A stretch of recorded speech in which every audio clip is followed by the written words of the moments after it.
Hello, welcome. I'm from the private sector housing team at Reading Borough Council, and we're here today to do a routine house inspection in one of our vacant properties. Coming into a property, we check the security of the door, how sturdy it is, the type of door lock, and in a HMO we would normally expect a quick release lock, which is normally a thumb turn lock. So because this is a door that opens into a communal hallway, it is a fire escape route, so it does need to have a self-close on the door. It should be at least a half hour or 1 hour self-closing door with insulation strips and smoke seals usually, and hung on 3 hinges.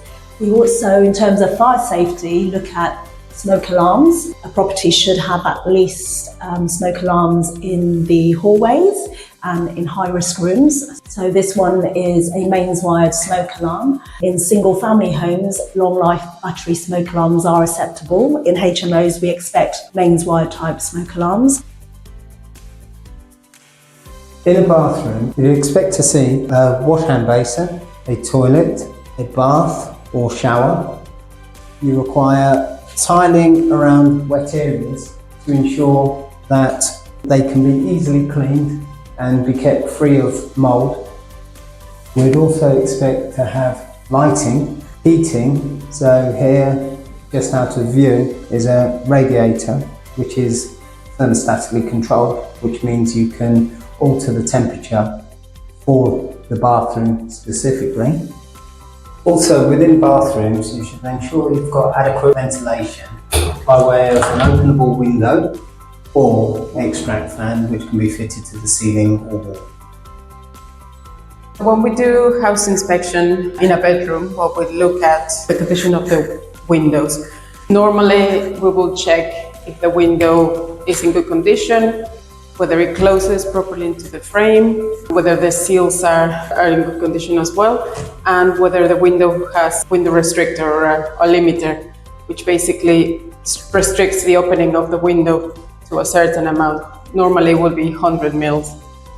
We would look at what's the size of the radiator, whether they have a thermostatic valve on the side to be able to control the radiator individually in a property. Another element that we look at is the door to the bedrooms, the lounge. We will look at what's the condition of the door. So when we're inspecting a kitchen, we're looking at how much worktop space there is and the appliances that are in. This is an empty property at the minute, so there's no appliances in here, but there's space for the cooker and that there's some worktop adjacent to it for safety. In this room, we've got a gas boiler. So we're also looking that it has a carbon monoxide alarm, which is up here, and also because it's a kitchen, that it has a heat alarm instead of a smoke alarm. We're looking that it's got a sink with a drainer, and that the sealant and everything is in good condition behind, and that it's got hot and cold running water. And then we're also looking that it's got enough sockets in here, so that once all the big appliances are plugged in, there's still some spare sockets there, and that the floors and the walls are in good condition. This is a consumer unit or fuse board, and we're usually looking for that there's no gaps between the fuses or the circuit breakers, and that they're usually RCD protected. We ask for an electrical installation condition report from the landlord. This is legally required. You're usually on the consumer unit, you'll be able to see a sticker which has a date of when a competent electrician has inspected the electrical installations and when the next date is due for inspection. Also, we look to see if there's any controls for the heating. Here you can see outside the cupboard that there's a room thermostat, which the tenant can then control the heating temperature in the property, and also timing controls as well. So another thing in relation to electrical safety is looking at any obvious signs of damage to, for example, the socket fitting here. So this one is in good order. Sometimes we come across where the faceplate is damaged. We also use devices to test whether it's in proper working order. So a plug-in tester, and switch it on, and the 3 lights indicate that it is working correctly.